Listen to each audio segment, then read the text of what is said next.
Hey, this is Matt. Welcome back to the channel, guys, where I'm going to be talking about Paulo Costa's recent FUE hair transplant and all the details around it. Was it a good decision considering he's still in the middle of his hair loss progression? He's like a heavy diffuse thinner, he's taking steroids, and he's only 30 years old. So now let's find out what was good and maybe what was bad with his hair transplant and things that I would have done differently if I had been in his shoes. So let's start with the video. And before we do, this video has been brought to you by GoFiber, which are hair building fibers you can use to mask any thinning or patchy areas on your scalp to make your hair look thicker and better. So make sure you check out the link in the video description below where you can visit GoFiber, get a free sample of your choice from them and try them out. See if you like them. Hey guys, welcome back to the video. I do appreciate if you hit that like button right now and also hit the notification bell so you get notified next time I'm gonna publish my new video. So as we can see here, Paulo Costa started losing his hair probably somewhere in his mid-20s, around the age of 25, 26, and this is a post from last year where we can already clearly see his thinning on the crown. This is, I think, from 2 years ago, from December 2019, where we also can see signs of diffusion of hair or diffuse hair loss on his vertex. And there are also some other photos from his mid-20s where he also dyed his hair blonde, and I cannot really notice hair loss here, but what I can notice is definitely his physique transformation. On the photo on the left we can see he's a little bit bulky, maybe 17 to 20% of body fat, and on the photo on the right we can already start seeing him in a way better shape. If we take a look at this photo from a couple of years ago, we can see his arms getting much more bigger and he's also very lean, almost shredded. And here we can also already see him with diffuse hair loss in the frontal third. Is this guy on steroids? If you would ask me personally, I would say definitely yes, because there is no way that you as an MMA fighter who is focusing on like explosive movements and maybe power building movements with your workouts, and 80 maybe 90% of your workouts are actually sparring sessions, there's no way you will build so much muscles. I mean, you can keep your body fat low, but there's no way you can retain so much muscle mass other than like abusing some steroids. And even your like workout sessions are not like bodybuilding focused. They're not focused to maximize muscle protein synthesis. They're not focused on hypertrophy, I presume. It's more like focused on cardiovascular exercises and endurance exercises. So there is no way that you will build so much muscle, add on so much mass to your frame, and simultaneously keep that body fat very low, as we can see it here. Okay, so definitely steroids. But now let's come back to the hair loss stuff. And if you would ask me again if I think whether this guy has or hasn't been using like a proven hair loss prevention treatments like minoxidil, finasteride, you know, microneedling, ketoconazole shampoo, you know that drill, I would probably say no.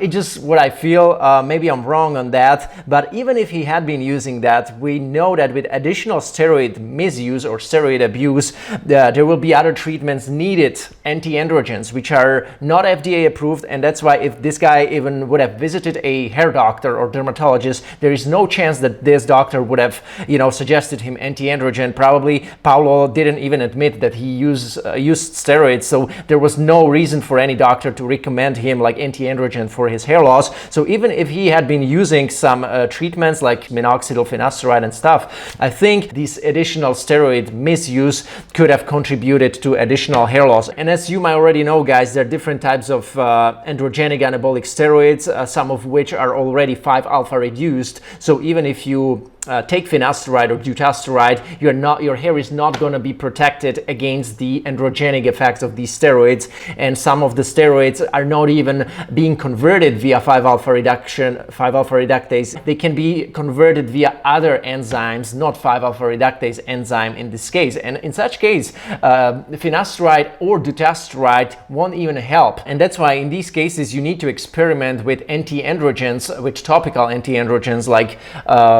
for example, RU58841, topical Breezula, topical CB0301 and stuff like that. And I just don't see this guy experimenting with these treatments. Here we can also see his diffuse hair loss on the video. You can see that his hairline is still holding its frame, but we can see that his mid-scalp and crown area are definitely diffusely thinning, and we can see it the most, I guess, after he had a fight or he was sparring and sweating. You can see how that diffuse hair loss turns almost into like severe baldness. He decides to get a hair transplant in June 2021, and funny enough, his hair doesn't even look that bad here. Actually, it looks somewhat full. It actually looks as if this guy would be like diffusely thinning. I mean, the thickness is not that bad. I mean, he has really good quality hair. It's like that, you know, thicker, wavy hair in texture. It doesn't make it look that receded actually when the hair is dry. In spite of that, he decides to get a hair transplant, and this is a photo that the clinic in Brazil where he got his FUE done, that's the photo that they posted, and that's him actually before getting numbed up, I guess. And here we can already see the post-op photo from the graft placement on the frontal third and also partially on his vertex. On his vertex, he got maybe around 600 grafts, I guess, but on the front it was definitely at least 3,500. I would say total, I would presume 3,800 to 4,300 grafts. That would be my estimation. If I would be him, I would have probably opted for scalp micropigmentation if I know that I am an athlete who is taking stuff and thus still, you know, speeding up his own hair loss for the next couple of years. I would have much rather chosen scalp micropigmentation, since he has also very dark hair, and that would, I think SMP would just work really well for him. Maybe I would have shortened it, you know, on some type of buzz cut, and together with SMP I would have bought myself maybe another 2, 3, maybe even 5 years of time, and then once I retire from MMA, then I will take a look at my hair loss again and see how much more it has diffused or how much more it has thinned out, and then I would have adjusted my hair transplant strategy much better. Because getting a hair transplant in this situation on a diffusely thinning mid-scalp with a fairly low positioned hairline still, like, God forbid he's not on any medication, it's going to be a very short-lived hair transplant result. He's going to be able to enjoy it for a very short time. There may be additional shock loss from his existing hair as a result of, you know, grafting the new hair in between that existing hair and not being on finasteride, you know, additional steroid abuse and whatnot. It can really limit that longevity of that hair transplant from so many aspects, not even talking about his donor area, which can still shrink in size as a result of further hair miniaturization, spreading of that crown area further as a result of not being on medication.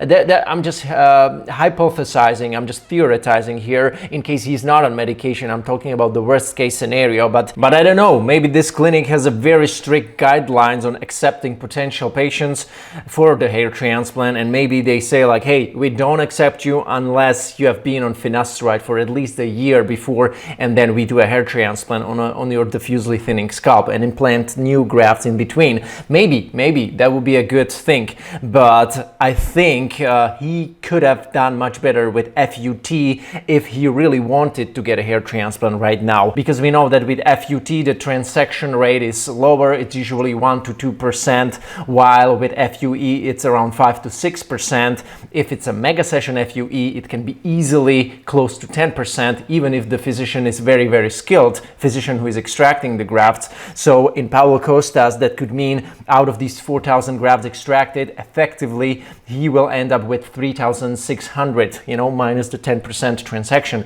It can be easily like that. That's why if somebody is not on medication or he doesn't want to be on medication, it's that much more important for him to choose FUT instead of FUE, because with FUT he can rely on that lower transaction rate.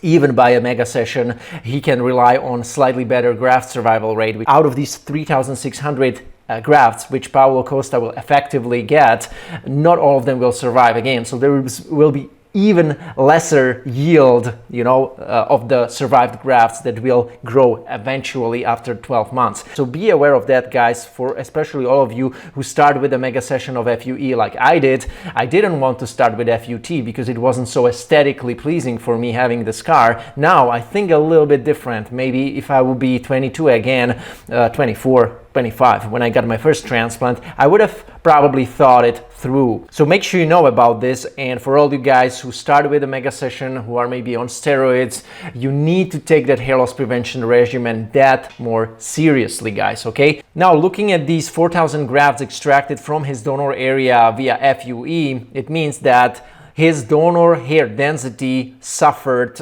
a permanent reduction in density in about 25%. Why 25%? Because there has been a calculation or a study done by two doctors, Dr. Cole and Dr. Jean Devroy, who came up with a number of 200 square centimeters of a potential donor area surface by an average candidate who has his lateral humps still preserved. These 200 square centimeters can be then multiplied by a density of grafts per each square centimeter, which again has been calculated in another study, 78 grafts or hair follicles. This study included 560 men, and if we multiply 200 by 78, we will come on to like 15,600 grafts or hair follicles, which are available in total on the occipital region and parietal zones. If we divide 4,000 grafts, which Paulo got, by 15,600, we will come on to 25%. It means that he still could get another 20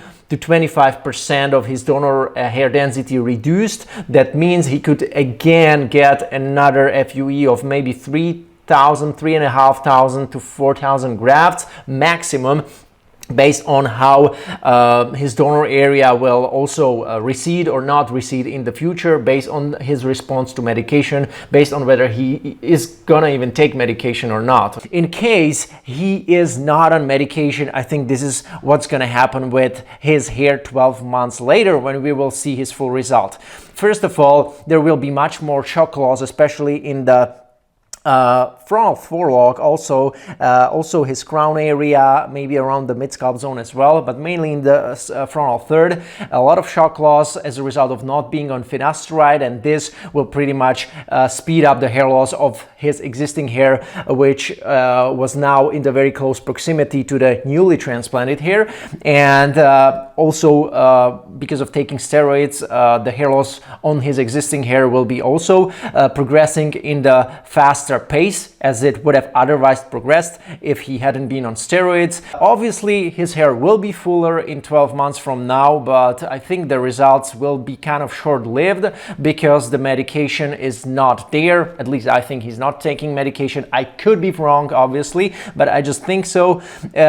FUT again would have been much better option for utilizing these 4,000 grafts plus minus that he got right now. There would have been less transaction, maybe 1 to 2% instead of 5 to 10% with FUE. There would have been a better survival, and it would have also left him with more available grafts in the donor area for the future. Not even talking about that, the FUT grafts themselves would have been much more permanent because they are coming from the most permanent donor zone. So they would have been resistant to DHT for longer. Eventually, they can also thin out. Even the FUT grafts can thin out or miniaturize to an extent with time if patients are not on finasteride. That's important to note as well. As a fighter in MMA, obviously, and a guy who is physically active, he wants to train probably 24/7. He loves it.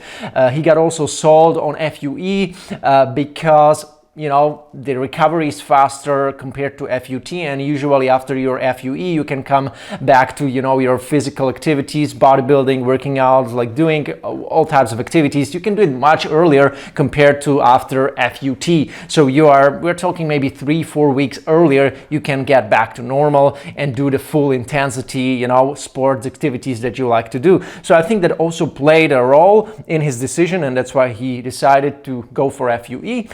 We'll see how it turns out in 12 months or maybe even 6 months. I may check on his progress after 6-month mark. If you guys want, let me know in the comments if you do, and then I can make an update video. Other than that, thank you so much for watching. That was it. Make sure you like and subscribe to the channel. Check out my website mattdominance.com, where you can get on a one-on-one call with me if you want to discuss hair loss, hair transplants. If you want my help as an assistant throughout your hair transplant research, provide you with a second opinion, somebody who is not a doctor, who doesn't want to sell you a hair transplant, just provides you a second opinion. That's something that I do as well. You can check out our free Facebook group, Hair Transplant Experiences, with 3,000 members in the group. Thank you so much for that. There is a link to the group also in the description below, where you can enter for free. Other than that, thank you so much, and I'm going to see you soon in another video. Take care.